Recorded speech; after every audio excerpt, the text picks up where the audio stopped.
Hi everybody, thank you for having me. My name is Johannes, and as already introduced, I'm the creative director of Aesir Interactive.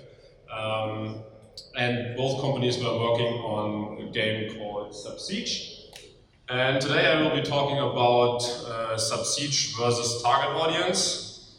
And I would like to start with some questions for you guys to kick this off. So, who of you is currently playing MOBA games? Okay, great. Who of you is currently playing RTS games? Well, pretty much the same amount. And who would stop playing your current game and start playing a game which is basically a MOBA RTX mix in which you control up to 6 units and play in a team of 2 against other 5 teams of 2 players? Yeah, that basically summarized the whole talk. But yeah, I think I want to go a little bit deeper. But I think for like outlining the whole problem, I think this was quite an interesting exercise.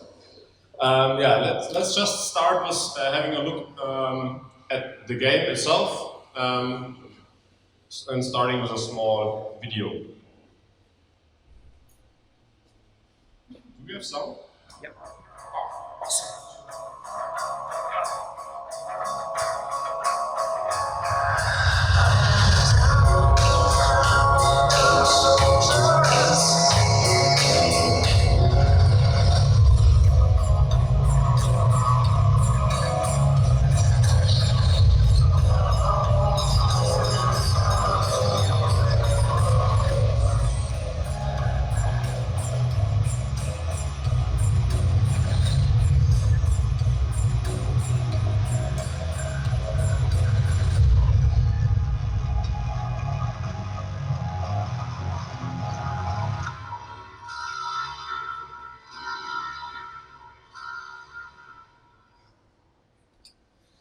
Okay, so yeah, as already explained, today I will be talking about our experience with target groups, target audiences, and Subsiege.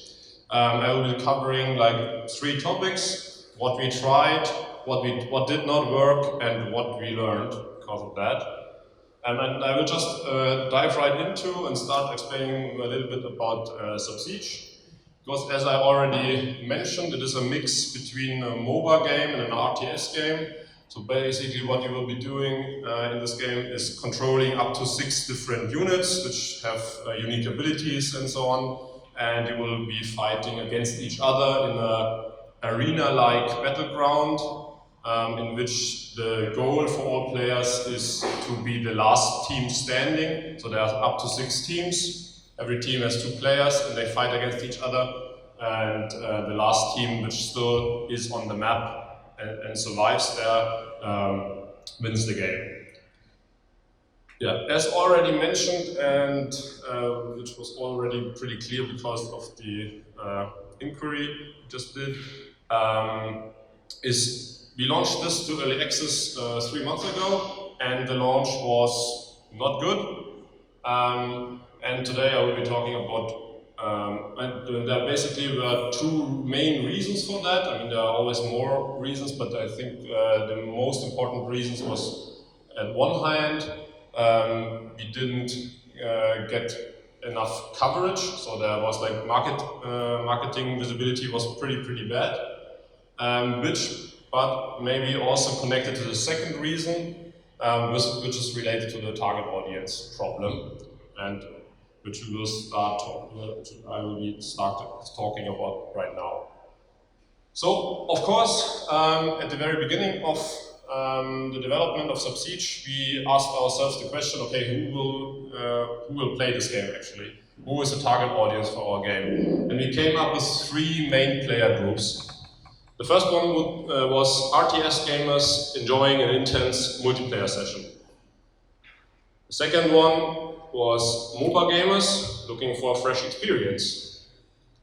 And the third one was esports players searching for new game modes. This was our theory, which three player types would be interested in our game. We tried a lot of different things to appeal to all of these three. So, for example, we did a huge tournament for the players on the Gamescom. We also had famous esport teams playing Subsiege on stage on the Gamescom against each other. We had Beat the Pro sessions with famous StarCraft 2 player. We had championships. We did collaborations with the esport club here in Munich. We did also events and tournaments for the community, which had a huge or relatively huge prize pool. We also worked with streamers. We also worked with casters. We did tournaments for streamers. We also worked with Germany's most famous RTS streamer, which was Writing Bull, which was also a pretty awesome event.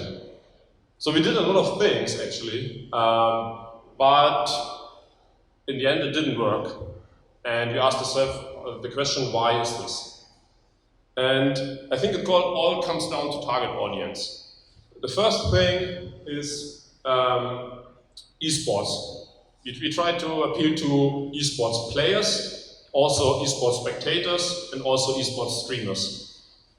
And all these three target audience had problems with our game. First of all, for players.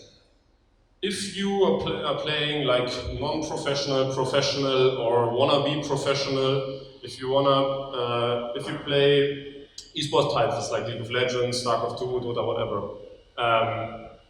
What you most of the time do is play only exactly this game.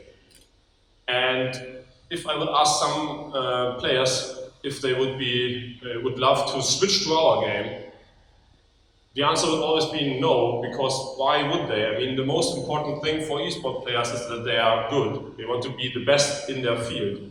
And they trained like for 1 year, for 2 years, or whatever, in their certain game. And for them, it's extremely important to be great in this game. So why throw this all away, start playing a new game, just to be at step 0 all again? So for them, it's not really interesting to try out new esport types of games. The second group, spectators. Spectators are interested in popular games. Nobody watches curling, for example. Why would you watch a match of Subsiege if nobody is playing this game? So they have also the same problem that we could not convince spectators to decide, okay, now instead of watching matches of LoL or whatever, I start watching matches of Subsiege. And this basically triggers why streamers are also not interested, because these type of streamers, like esports streamers, in differentiation to streamers who play different games all the time. And it's interesting for the audience to see all the different games, and they are also entertainers and so on. But esports streamers and casters are totally different. They only stream exactly one game, maybe just other games on the side, but they have one main game they stream. And the audience basically is not watching because this guy is so entertaining and stuff. But they are watching because they are interested in the tips he's providing in his videos, and they are interested in the game itself. So also for him, it would not make sense to switch to another game. Why would he? I mean, his audience is just watching him because he's streaming StarCraft 2, for example. Why would he switch to another game? So again, we could not convince streamers to stream Subsiege on an esport level and so on. So yeah, for unpopular games, I think it's nearly, or like with a low budget, it's nearly impossible to get into the esport market. And the second thing covers basically all the other two genres.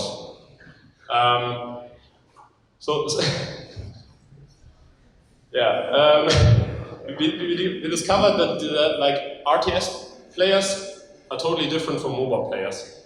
And Subsiege was basically in the middle between these two target audiences. So RTS player in our learnings basically are 25 years plus. They are more interested in old games or want to have remakes of experiences they had before. They are very focused on single player campaigns. They don't really care about multiplayer. They want to have base building in their game, and they want to have a huge amount of units in the game. All of which is not exactly offered through Subsiege, because it's a multiplayer only game, it does not have a campaign, it only has 6 units, and it does not have any base building at all, and no big ecosystem. On the other hand, we have this MOBA gamers, who are in general pretty young, like 10 years plus, but it's also a broad audience, so obviously there are also older players. And they usually, because they're very competitive players, they usually play one game only, or at least they focus on this game. Also, what we figured out is that if they switch games, then they most of the time switch games between the same genre. So they move from LoL to Dota, whatever. But they don't switch to other types of games. And again, for them, Subsiege was not really a good fit, because what they expect from a MOBA game is like 1 hero to control, 4 to 6 abilities, 3 lanes, 5v5 combat, 2 teams. Again, in Subsiege, we had like 6 teams, 2-player teams. We had more than 1 unit, which was really like the KO criterion for these players, because they saw, like 2-3 seconds saw our trailer, saw that there are more units, instantly realized that that's not yet their type of game. So yeah, so this is basically the real problem, that Subsiege tried to do both genres and instead couldn't really reach one of these target audiences. But we were not the only ones who tried this, but there were other guys, like the Drop Zone guys, which also did a great and very impressive game. But they had the same problem. They started with a 1v1 game and had every player was controlling 3 units, which were basically like 3 MOBA heroes. So you could have 4 abilities for each of them, you could upgrade them, you could level them, whatever. But you were controlling 3 rigs, they called them, at the same time. And they failed miserably too, which was interesting. But even more, and why I'm bringing this up is because what they did afterwards. Because what they did, they realized the same thing. But what they did is then turn this game from a MOBA RTS mix into a MOBA only. So what they said is like, okay, instead of like having 1v1 combat with each 3 rigs, what they did is, okay, everybody is now controlling exactly 1 rig, and you have a 3v3 team battle. And after doing that, and also moving this to free-to-play, this game rocketed. So suddenly, players could relate to this game and find out, okay, yeah, this is really a MOBA game, so I'm a MOBA player, I will try this game out. But before that, RTS players and MOBA players couldn't both relate to this game. So I think this is like an interesting story, because it is not really applicable for Subsiege, because it's just not so easy to turn this into a MOBA game only. But it's, I think, a really good example for how the target audience really destroys or helps your game, like if you pick the right target audience. Okay, but these were basically all what we did wrong, so I think more interesting is what you can learn from that. So I think we learned pretty much how important target audience in general is, but also how important it is to define which target audience you want to target at the very beginning of your project. And we did this, but in even more detail than we did back then. So what I can really recommend is doing some, I don't know if everybody knows the approach of creating a persona for your target audience. What this basically is like, I don't know, a bio for your average player, which states like what are his hobbies and so on and so on. And this could have already helped us to understand that MOBA players, for example, usually play only one game, and what MOBA game players would expect from this game. So I can really recommend to do this. We will definitely do this for our next project. Second learning is definitely meet and ask your target audience. Because you're rarely only developing a game for you, but more for a very specific target audience. And the moment in which it hit us, basically, that we really had this mist between these two target audiences, was like 2 days after our early access release. I went to the PAX East in Boston and showcased our game, and what we had there was like a small booth, and our trailer running on one display like in a loop. And I was just standing by and watching the people passing by our booth.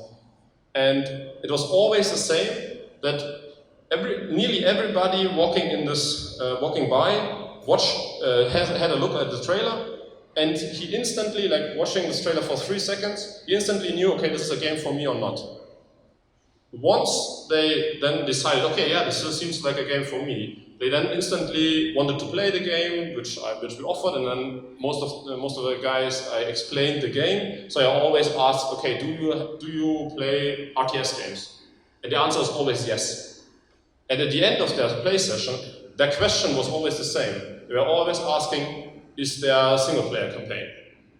They played like, there were 4 PCs which were connected, and they played in multiplayer all the time, but their only question, the only important thing for them was after that, is there a single player campaign? If we had figured this out earlier, I mean, we wouldn't have done a single player campaign, because we could just not afford it, because single player campaign is really, really expensive. But at this point, we realized that we missed one of the most important things for our target audience, that we don't have a single player campaign. And they are all asking for that. And the second interesting part was that only RTS players really stopped by at our booth. There was no MOBA player at all. Because they just saw the trailer, realized it's not their game, so we lost them even with our cool-looking trailer. Because there are just too many units on the screen. Okay, so this is again really, really important, and which is definitely connected to that, respect the genre expectations. Like really, if you're doing a game, find out in which genre it fits, and then really try to find out what are the expectations players have against this genre. There are usually more genre expectations. Like features, as I said, for example, for an RTS game, single-player campaign is more important than multiplayer. I think RTS games also value like 3 different races and so on and so on.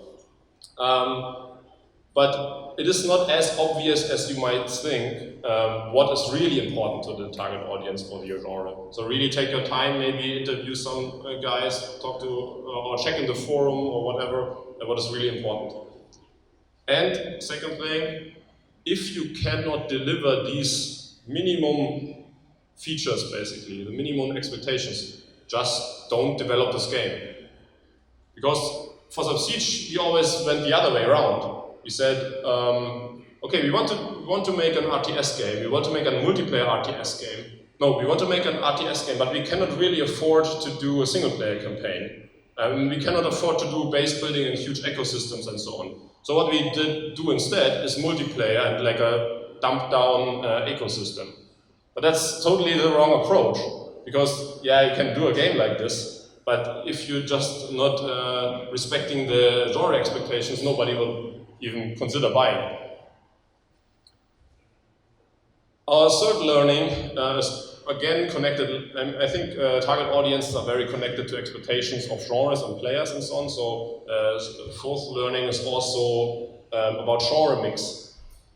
Because our first idea, as we came up with the concept, was, okay, let's do a game which targets as many people as possible. So what we did is, okay, let's mix two genres. This would mean you have like the target group of this one genre, and you have the target group of the second genre. But in reality, it's the other way around. It's just like, for Subsiege, you have to have a player which is interested in MOBA games and also in RTS games, because it's a mix.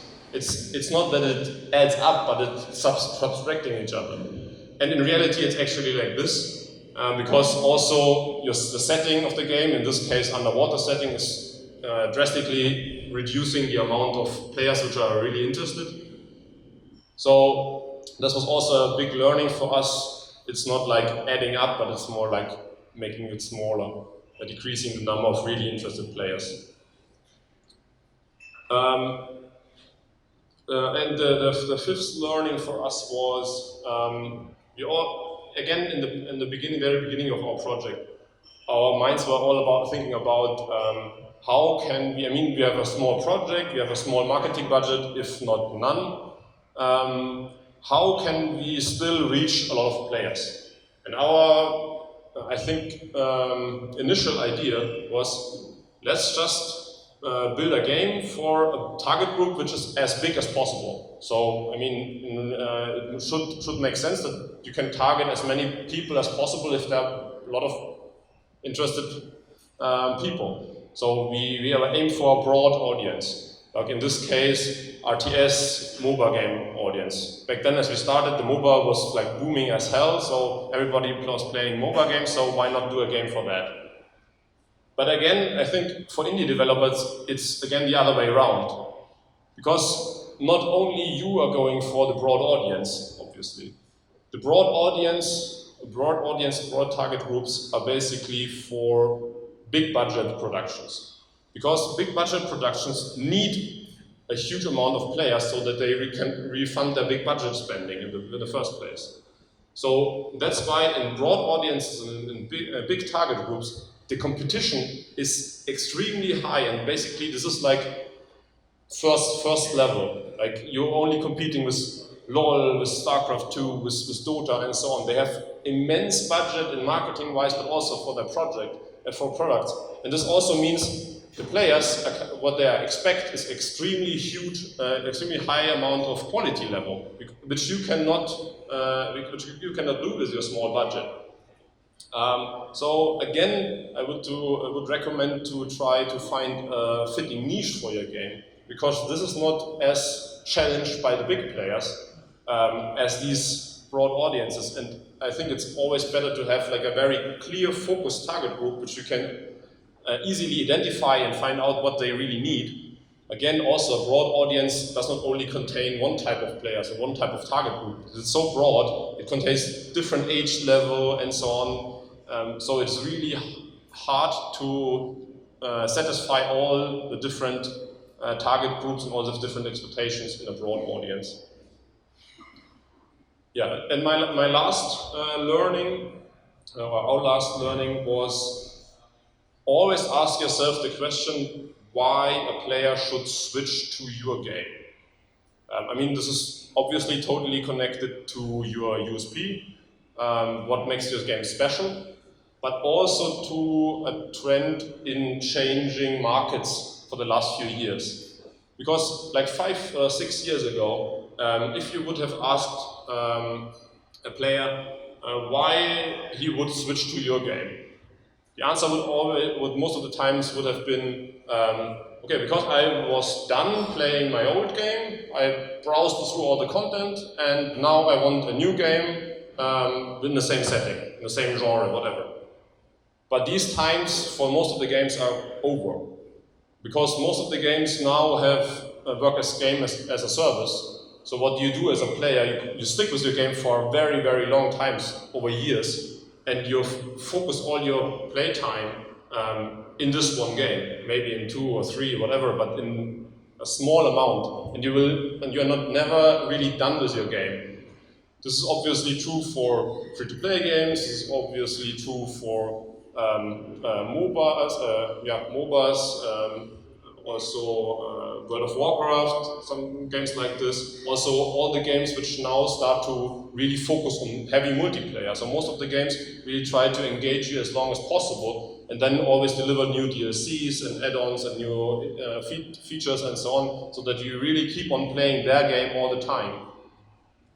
And therefore, this answer is not correct anymore, because you're really never done with one game, with most of the games, at least these types of games.